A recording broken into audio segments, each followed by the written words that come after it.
peuple libre jamais. Tricolore, enflammez-nous du feu sacré,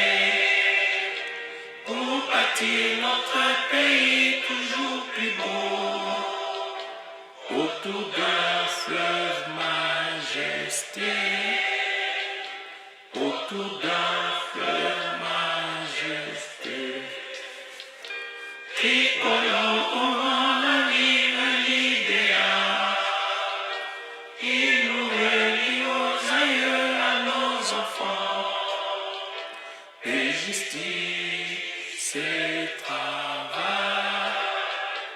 et justice et travail.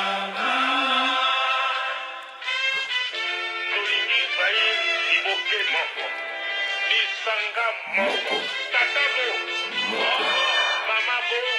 Moko, Moko, Moko, dans la paix retrouvée, peuple uni, nous sommes aïrois, en avant, fiers et pleins de dignité, peuple grand, peuple libre à jamais. Tricolore, enflammez-nous du feu sacré, pour bâtir notre pays toujours plus beau, autour d'un fleuve majesté, autour d'un fleuve majesté. Tricolore, au vent arrive l'idéal, il nous relie aux aïeux, à nos enfants, et justice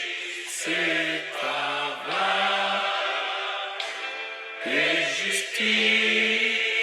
et travail. Merci mingi bandeko na ngai bana ya mboka na biso. Nazali nesengo ya ko ya lelo nasala émission na bino ensemble. Bola nanga na bokebi penza puisque émission tozali ko sala ezali donc grâce na bino. Grâce na bino bozali ko tala biso ezopesa biso ba courage. Grâce na bino bozali ko tala biso ezopesa biso pe ba idée puisque bozali pe ko commenter, bozali pe ko pesa ba position na bino, ba critique appréciable, désappréciable. Ezali pona biso tokola lisusu na mayele tokende liboso. Bandeko na nga na ye lelo awa ko parler na makama musique congolaise. Là maintenant je porte casquette ya chroniqueur de musique. Chronique et musique boye officiellement na banyango na ba année 82, 80 par là. Donc aujourd'hui tozali na ba idée, tozali na ba biloko o toyebi puisque biso ne tokoli bana kongonde bakoli tokolaki côté musique, côté surtout musique, catch, football, ba sport wana ba basket, ba théâtre tozali kotaba mundelo ndombe, théâtre classique, ba groupe mango, groupe maboke ngalie matozolo na na radio et puis tant ba zongi ba koti muke na télévision puis salongo eko bima tout monaki yango.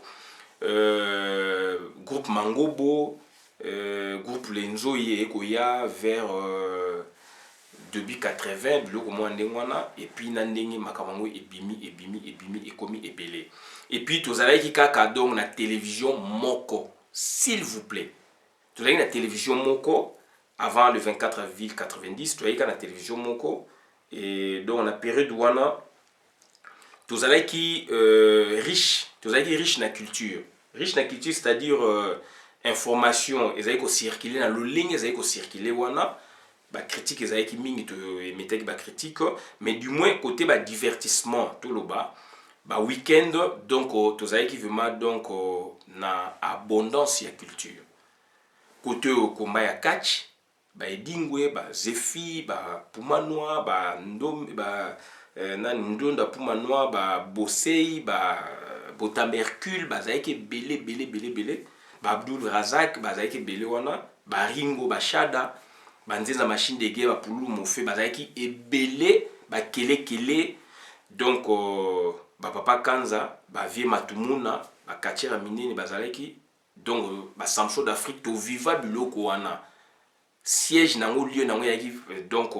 tolo ba mingi 24 novembre ba ces combattants bitu mezoza mais mingi 24 novembre donc biso na mombele yolo ba komezo na mingi na maître Toro maître Toro bazo benge maître Bingo maître Toro voilà maître Ngombe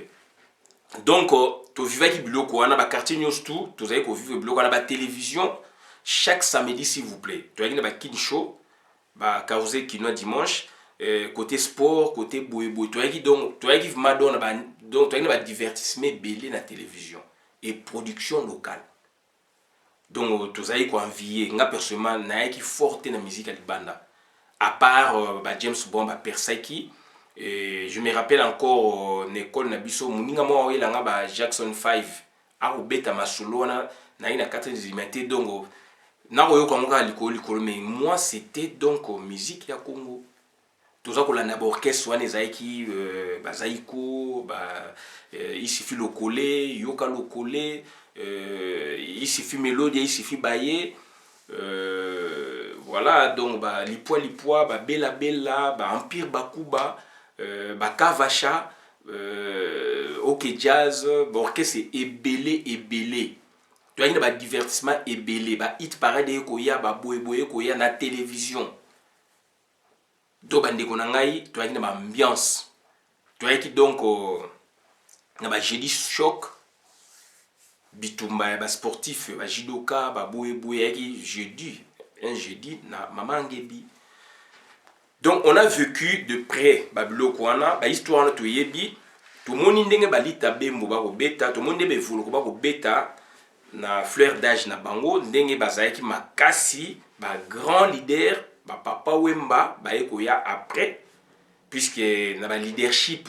ya génération na bango c'est evoluko à part ba misia tozaina après bah lita bembo bah dona mobeti bah papa me ba ekoya bah te belé ça c'est la vérité donc et puis et on a parlé de la chronologie bah Giné Fongue bah zaina bevoloko na zaiko bah leader mi bala zaiko ba mwana donc bah m'avouer la somo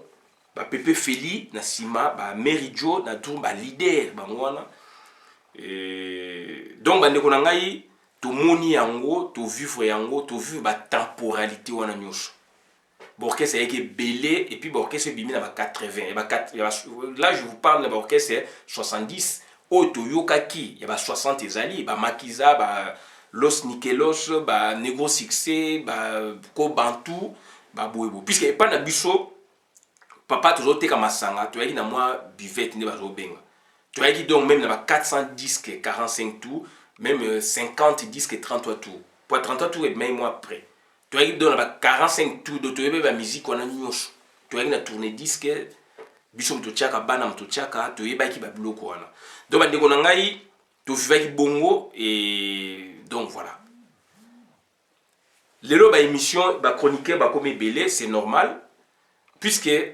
il faut réécrire l'histoire de Mboka na biso, il y a musique. Il faut tout réécrire l'histoire, il y a musique congolaise. Histoire musique congolaise, ils allaient fausser.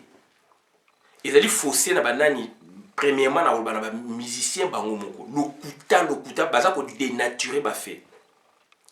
Chroniqueur soit ça né, journaliste ça né, écrivain ça né, Rolanda Bino. A Rolanda Bino puisque contre vérité zate. Et surtout la période il y a un PR parti état. Bah journaliste ba na monopole ya koloba ba na police ya débat et puis ba ki mingi pe de bonne foi na rejoindre le défunt puisque mingi ba kufa na sala vidéo kala ba ki na vivant na si ka umi be ya sa kufa ki ou bien azai pe vivant depuis kin na sala na za chroniqueur na leka ba émission belé de ba club des stars donc na ba 84 Bouzi 94 Bouzi Awuti Aouti Kenya, on a le club des stars avec les Thierry Pinzi, Serge Kayembe. Jolino, Soni Kafuka,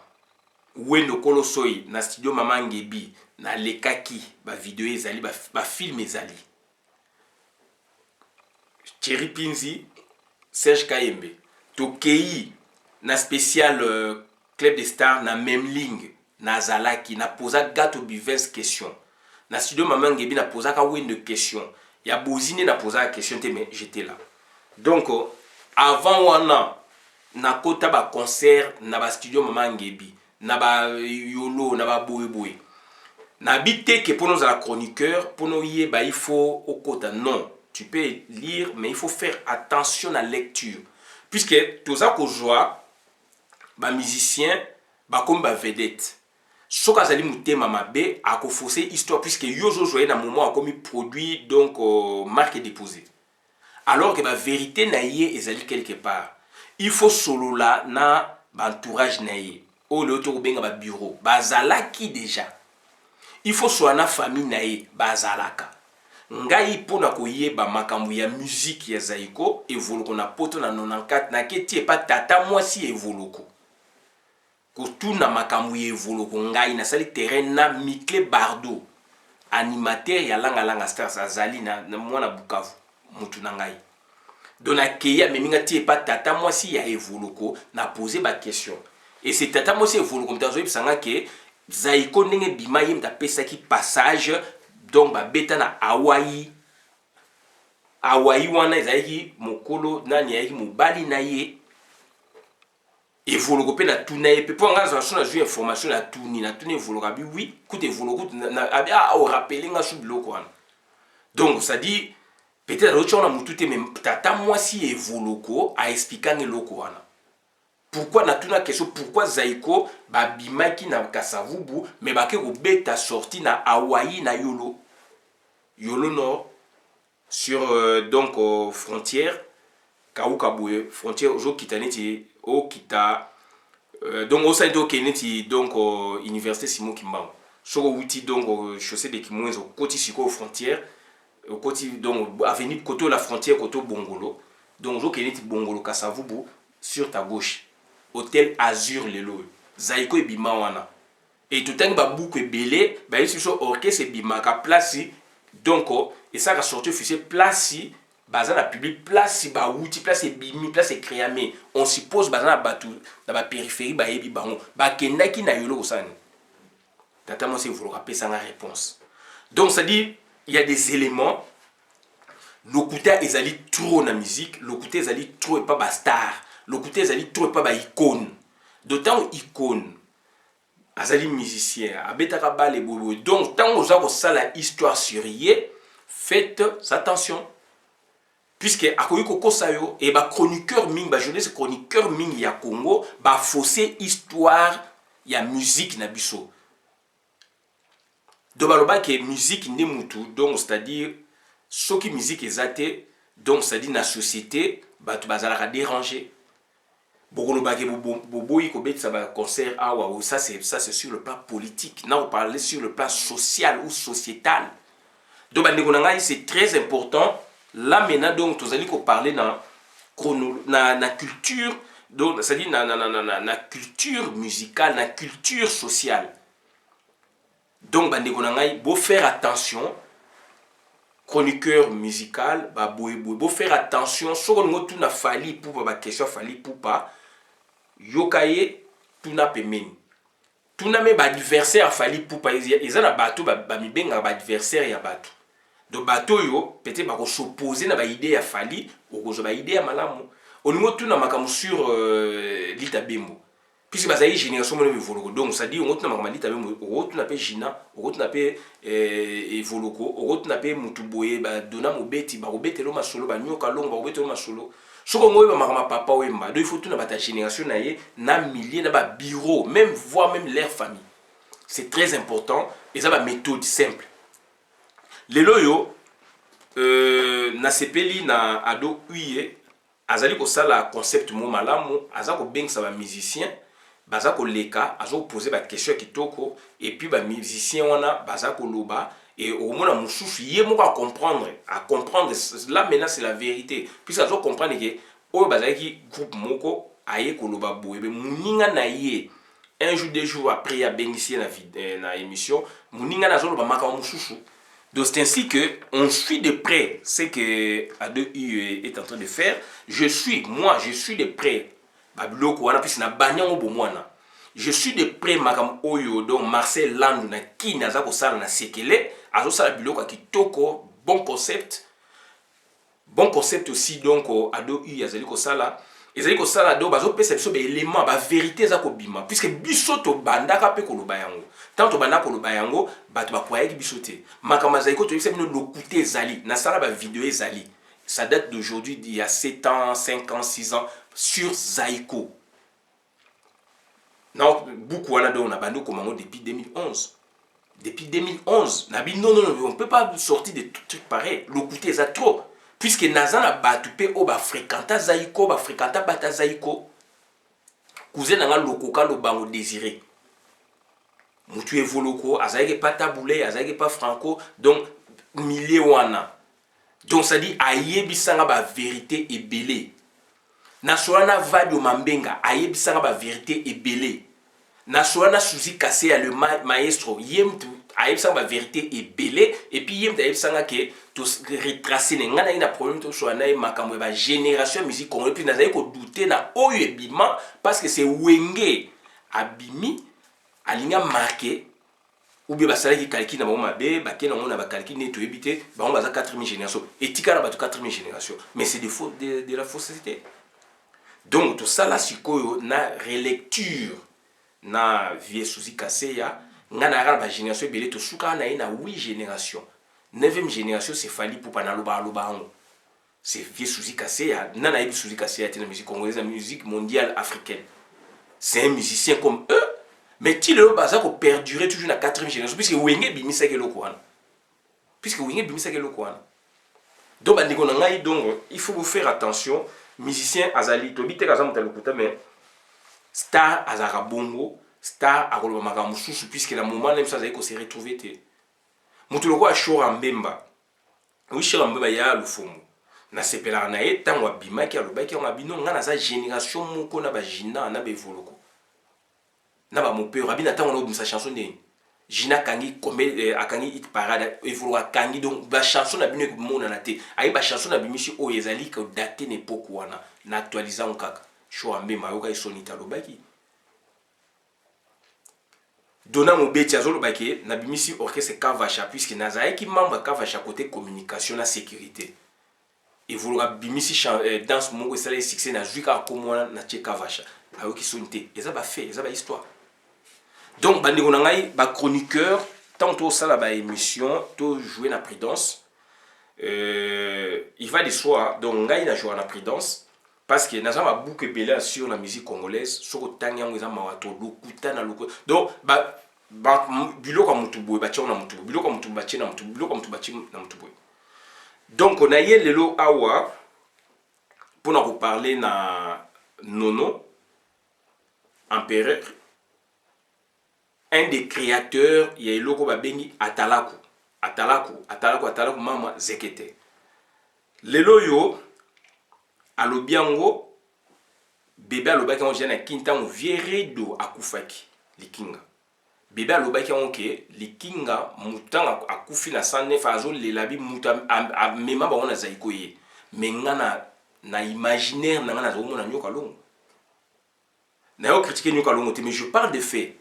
Je voyais Nyoka Longo. Alors c'est pas Nyoka Longo. Donc ça dit il y a des visionnaires, il y a des gens qui contribuent à l'avancement et à mouvement.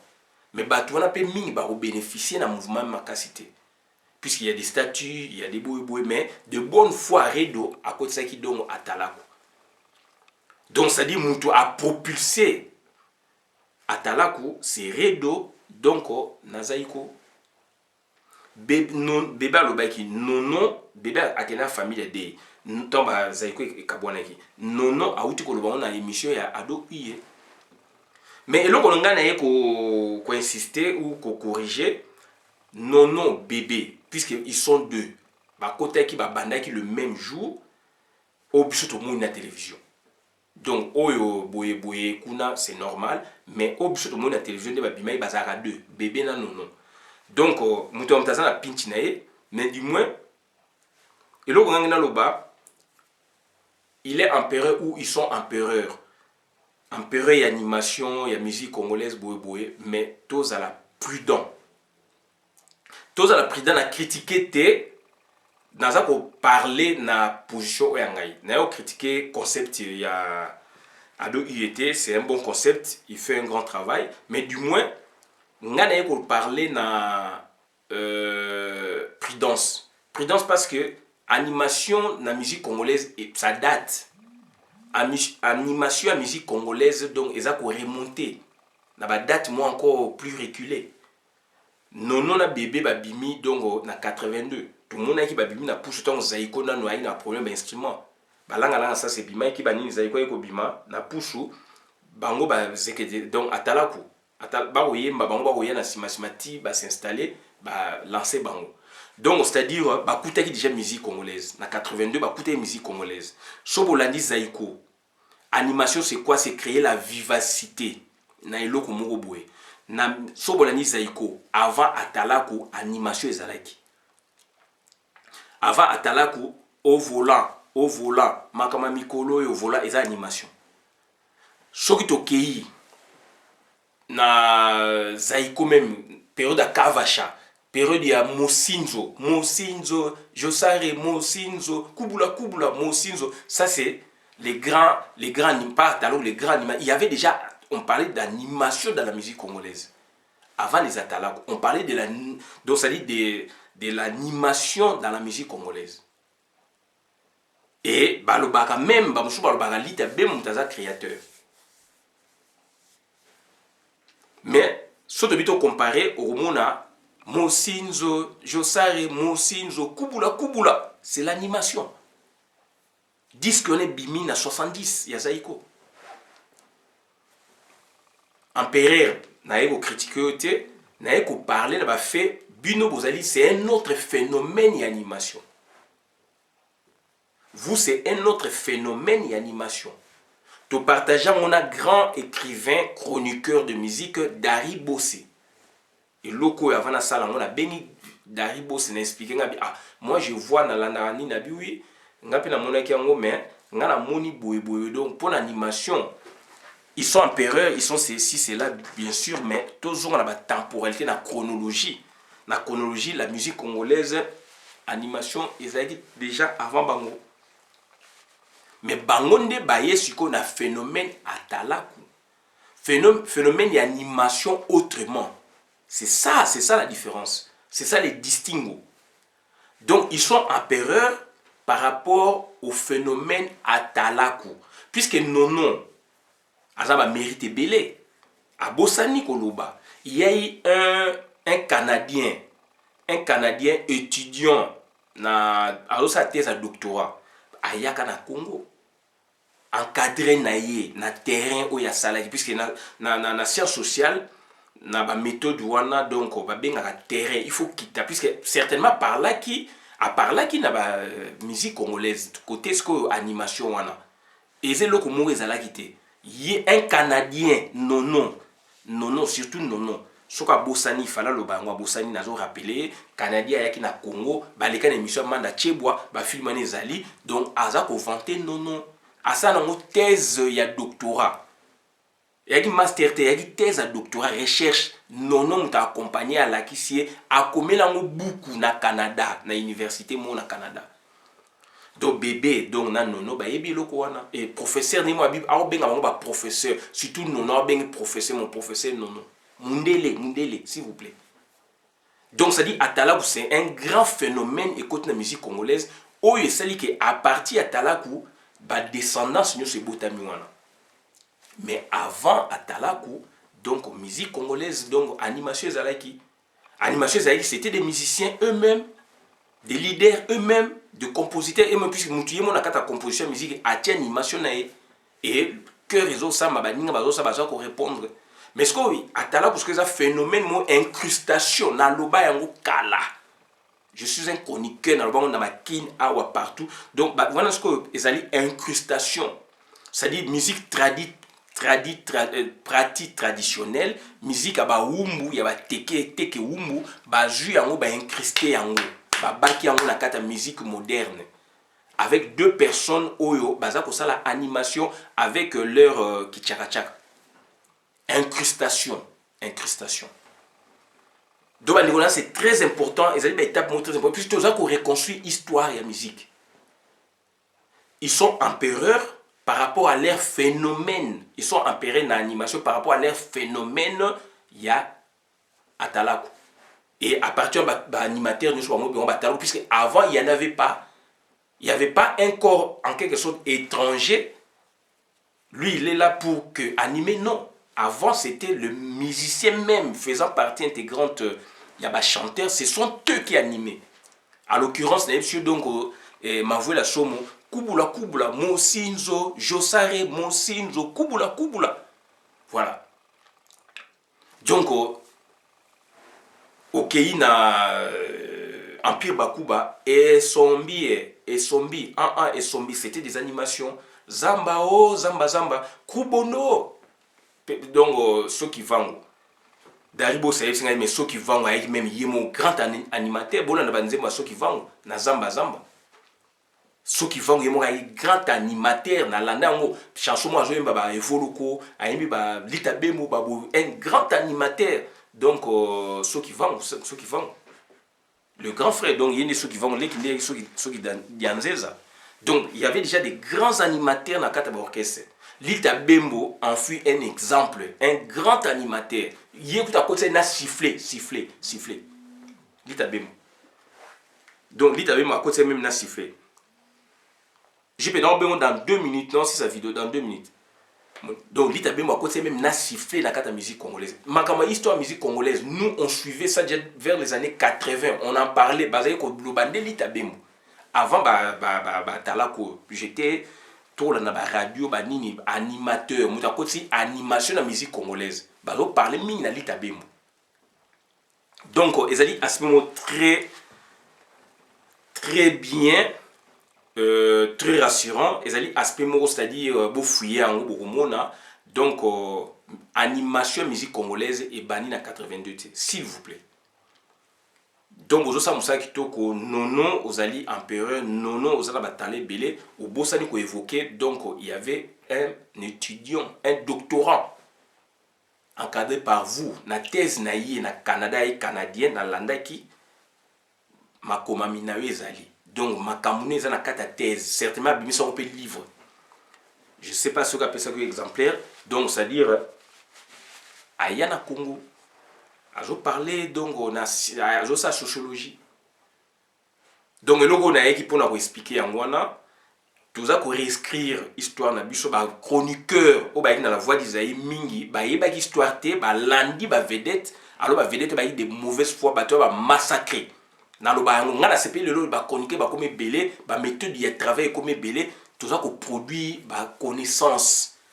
sur la culture musicale na biso. Qu'est-ce qu'il y a eu au juste? Le on y a qui na époque ou une époque boy. Donc tout ça surcroît des connaissances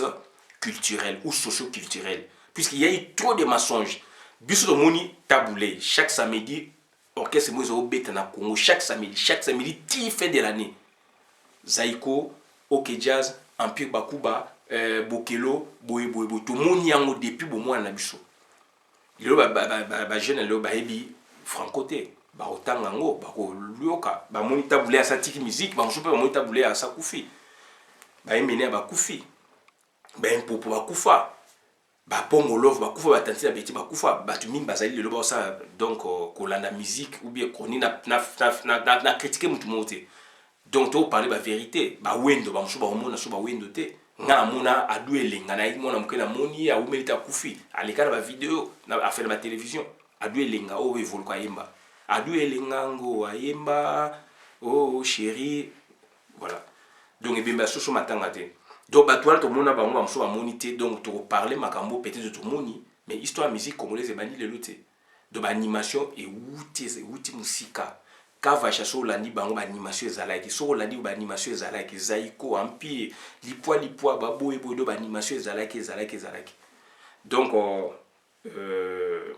ba nono na bébé basala innovation muta lancé bango c'est redo likinga ndenge ba reconnaître yango ba bango pour lele et ça ngai plaisir donc on a eu intervenir sur ce point donc ado i azosala mosala kitoko mosala wana permettre to réécrit histoire oyo nga nazosala oyo azosala oyo kuna azosala oyo Dari Bose aza kokoma oyo kuna aza kosala oyo donc bazali ebele donc partout na kini awa vérité yango wana bakofi bazali wana bazala bahistoire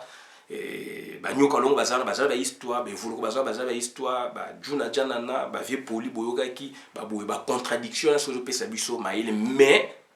avant méthode ezalaki te yango biloko wana eyaki faussé soki ota babibliothèque ya bato bakomi balivre mais mingi eza makambo lokuta toboyi te tokozwa biloko na bango mais oyo toza kosala sikoyo c'est ça le vrai travail texte terrain confrontation à la vérité za kobima yango méthode très efficace donc on a eu bangwana donc nono losako na musala ozali kosala na eka ko relever ninona na histoire musique congolaise côté animation ozali empereur na tamboui mais avant yo animation musique congolaise ezalaka mais zaki autrement c'était des musiciens il y a bien des spécial c'est un phénomène yango et panzana na monde entier aussi dont le doctorant canadien et surtout Yum Toy formateur. Merci.